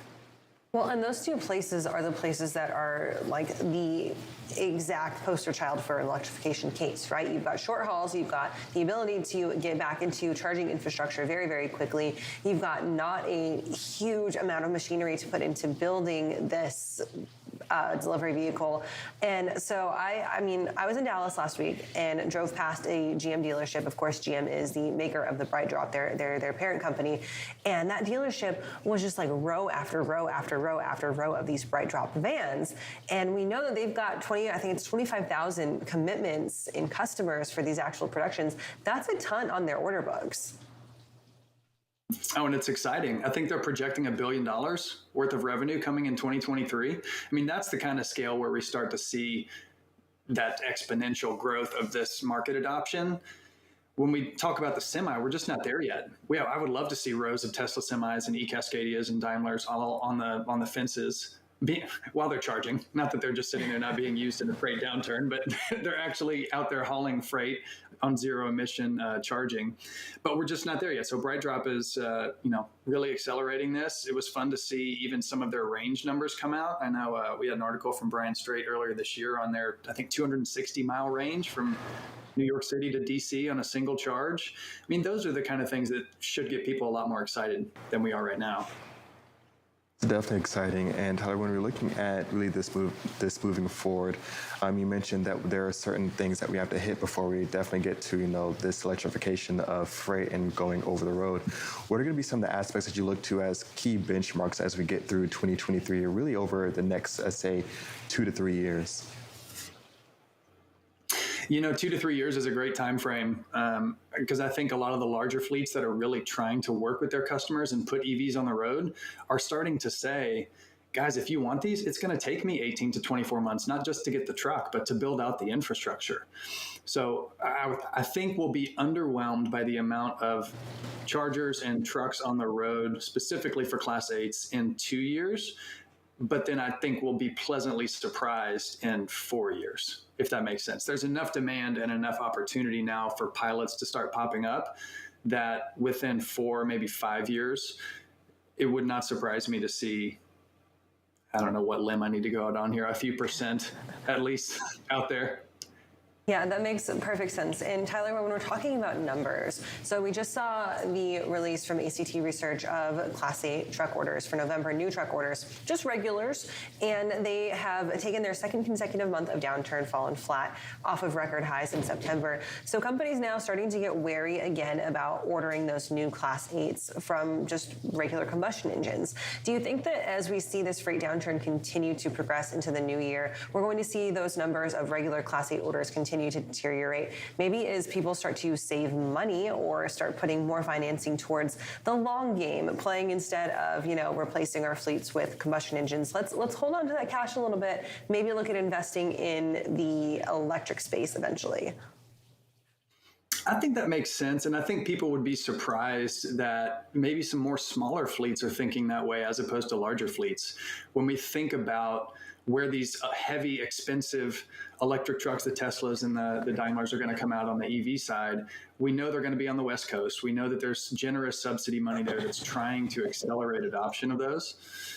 It wouldn't surprise me, though, as more and more smaller fleets can't afford new trucks over the last year that they haven't been able to, they hold off on buying. And within 18 months, you've got those guys trying to jump to the front of the line as well. So I think it's both. Yes, we'll see it continue to downturn, and hopefully that provides an opportunity for people to lever up and cash into a new EV. With that, those smaller guys trying to jump ahead, is there any preference that these EV makers or EV companies are going to give towards smaller fleet versus larger fleet? Or is it just, you've got a company that's coming knocking saying, hey, we want to buy an electric truck, just get in line? I think the preference is probably to the smaller credit risk. So the larger fleets that can, have the resources in their traditional buyers, I think will get the first advantage and the first trucks off the line. But I do see more and more companies trying to de-risk that for smaller fleets. So EV's interesting because you can't just buy the truck. You got to also plan for the charging infrastructure. So there's more and do a trucking as a service, specifically in the West Coast around ports. That's where small fleets, I think, can take advantage and be able to get the benefits of an electric vehicle without a lot of the risk from financing or having to file for grants, some of that thing that typically held them out of that market. And Tyler, as we're looking over the next few years, are there any blueprints that we're following right now? So, for example, is there anything that we're seeing in Europe that we can kind of not mimic, but really kind of take notes of? Or are we really kind of pioneering right now and leading the charge in our own way? I think it's going to look different because you have, we're not just plug and play diesel and tanks, right? We've got to build out an entirely new charging infrastructure and corridors. So there are learnings, right? And I think they're more around policy, consumer uptake, and certainly where and how trucks are being manufactured and delivered. I think that's important to pay attention to. But as far as a fleet perspective of getting these on the road, I think it's going to look different over here than it will in other geographies too. Absolutely. Everybody's going to be a little bit different and do things in their own kind of way. That, of course, leads to competitiveness. It leads to maybe sometimes issues in infrastructure. What type of goals are we talking about for need to standardize the electrification industry before we roll it out large scale across the U.S.? You're starting to see some standardization around charging ports, right? You've seen Tesla open up their chargers to other manufacturers and OEMs. That's the biggest area is around cost and how we're now going from this model where diesel retailers can clearly communicate cost to consumers. When you're going, 80 miles an hour down the highway, you know what it's going to cost you to fill up. That's very, very different in an EV world when you've got a lot more utilities and regulations and pricing tables. So getting to that point where we can understand recharging costs quickly and easily is a long way off, but is a super, super important piece of standardizing the solution. And Tyler, as we look at the next few years here, are there any things that you can kind of see on the horizon that could really kind of push this electrification forward a little bit faster and really kind of bring more attention to it? Or are there any headwinds potentially that could take away from it? I think the headwinds are probably what we all know and expect, just ongoing supply chain disruptions, geopolitics, that sort of thing. On the tailwinds, I don't think we're done seeing policy support for this. I think there'll be other states that come out with either low carbon fuel standards or port incentives where they're putting money up for new trucks, cash for clunkers types programs. That wouldn't surprise me at all. And once you get smaller on the, medium to light duty side, there's some federal standards going on with renewable fuel trading that could incentivize a lot more EV production by lowering costs for OEMs. More to come on that. There were some proposals come out could change some of those programs pretty substantially. So it should get cheaper for fleets and us at the end of the day. It's going to be interesting to watch for sure. Tyler, thank you for joining us this morning. Of course, we can catch you on Net Zero Carbon Friday afternoons. What do we have going on this week for our episode? We've got a couple exciting episodes going on around sustainable education. Of course, we're talking digital freight brokers, and we might be going to South America for one of those conversations too. So tune in at 1. Awesome, Tyler. Thanks so much for joining us this morning, and we're looking forward to that Net Zero Carbon episode, and we'll be sure to check in with you again throughout the week. Thanks, y'all. All right, we're going to go ahead and take one final break. We'll be back to wrap up your show in just a few minutes.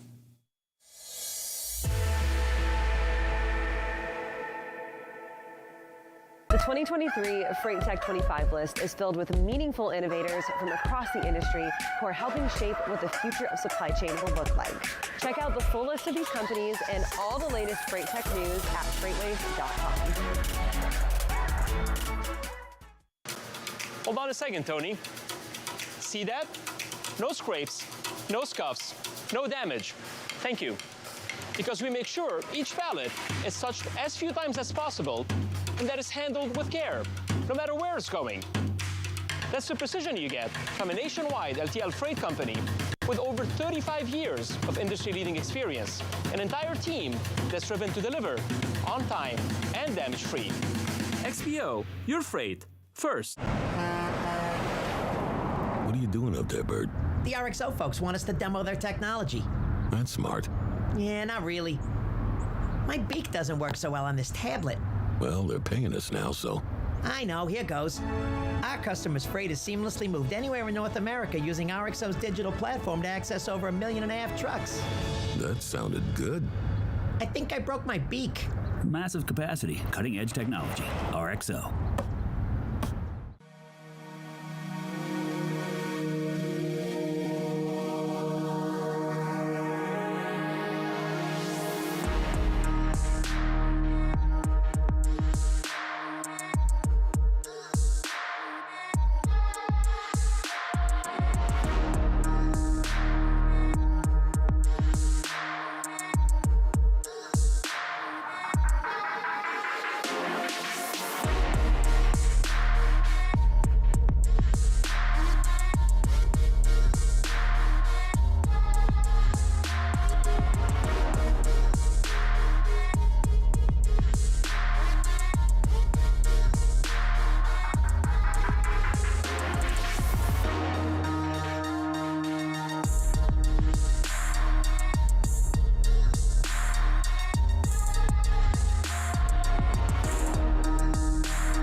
Welcome back to FreightWaves Now. It's time for one final check your weather before we get out of here on your Tuesday. Starting off a very soggy week for us here in the southeast, really with the heaviest rain bullseye right over us here in Freight Alley.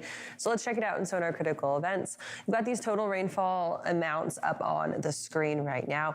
This is going to be forecast out through the next 72 hours. So the heaviest rainfall going to be where those reds and oranges are, specifically right along that I-24 corridor between us here in Chattanooga and Nashville. Looking at rainfall amounts anywhere between 2.5, 3, maybe even 4 inches in some places. That I-75 corridor moving up towards Knoxville as well, looking at some heavy rainfall there. But really across the entire southeast, in from southern Missouri to Arkansas, here through the Memphis area, middle Tennessee, southern Kentucky, looking at some pretty heavy rainfall amounts. Of course, locally, we could be seeing higher totals in specific areas just based on where that heaviest rainfall sets up during the day. But overall, this is good news as we are looking at refilling some of those watersheds that drain into the Mississippi River eventually, really just starting to alleviate some of that drought there. For us here in southeastern Tennessee, we've been in a pretty decent drought as well throughout the past few months. So this is going to help kind of fix that and add to our total water amounts. Other than that, we are going to be seeing some heavy rainfall push down into north central Georgia as well, that I-75 corridor moving into Atlanta and then moving eastward up into Greenville, South Carolina. But like I said, that heaviest rain just centered right around Tennessee into southern Kentucky. Total amounts going to be between 2.5 to 4 inches in some places there. So as we move through the rest of the week, we will get a little bit of a break Wednesday into Thursday before the next round moves on in. Just a reminder that as we see these minor flooding issues going on, if you've got any flooded roadways, to not drive through them, just turn around and get out of there so that way you're staying safe. That is it for weather today. We're going to toss it back over to Sydney Edwards for a final check of our headlines. With a last look at our top stories for the day, I'm Sydney Edwards. Now, Ford Motor Company has announced it will supply more than 2,000 electric delivery vans to DHL by 2023. The agreement is part of DHL's plan to achieve net zero emissions in its logistics network by electrifying 60% of its fleet by the end of the decade. The initiative will cost approximately $7.4 billion, and the company currently has 27,000 electric vans on the road through partnerships with Fiat and Lightning E-Motors. And DHL is partnering with BrightDrop to add to their EV fleet. BrightDrop, which has slowly pulled into the lead for market share of electric delivery vans, added its first international customer by signing DHL Express Canada. This announcement comes just after BrightDrop's CEO and president Travis Katz said the GM-backed company was on track to generate $1 billion in revenue in 2023. BrightDrop says it has over 25,000 reservations and letters of intent for its vehicles, which include partners like FedEx, Hertz, Verizon, and Merchants Fleet. And a Texas trucking company has been fined $44,000 by Oregon regulators for failing to help clean up a diesel fuel spill after an accident on Interstate 84. The Marco transport truck overturned near Pendleton, Oregon in November of last year, spilling about 100 gallons of fuel and closing a 50-mile stretch of the interstate for 9 hours. Oregon law requires hazardous spills be cleaned up immediately in order to reduce environmental threats. And the government says Marco let hazmat crews clean up the diesel instead of helping themselves. The Oregon Department of Transportation hired an environmental contractor in 2022 to clean up the spill, costing the state over $30,000. Now you can find more details on those stories and even more happening at FreightWaves.com and on our FreightWaves app. If you're watching on YouTube, whether it's live or on demand, don't forget to give us a like and subscribe to stay updated. You can get the full FreightWaves TV experience by logging on to tv.freightwaves.com. I'll hand this on over now to Kaylee Nix and Anthony Smith for the rest of our show. All right, Sydney, thank you for those updates, and we're done here for the day, but plenty more to come on FreightWaves TV for the rest of your Tuesday. That's right. Don't forget, put that coffee down, which is coming up in just a few moments here later on today. And we also have At Your Doorstep. That will also be airing with our very own Kaylee Nix. And then following that, we've got Great Quarter Gals with myself and Gray Sharkey this afternoon. In between, you can catch Check Call with Mary O'Connell. She will negate my statement that a hot dog is just a spicy taco, but whatever. And Loaded and Rolling will be here with Thomas Wasson this afternoon as well. Also, we've got a live webinar coming up today, so you can head on over to FreightWaves.com and get registered for that, talking all about the current state of freight. That's right. You don't want to miss it. It's going to be our very own CEO and founder, Craig Fuller, joined by the one and only Zach Strickland. And there's going to be tons of information that you want to get. Be sure that you tune in for. Rumor has it this starts the 48-hour countdown to the next episode of Freightonomics also. That also is going to be a thing. And I also heard that we're going to do another episode of Economy Lately. Oh, coming back. All right, Anthony, thanks for that. Make sure that you stay tuned throughout the rest of the week. We'll see you guys tomorrow, starting live at 9.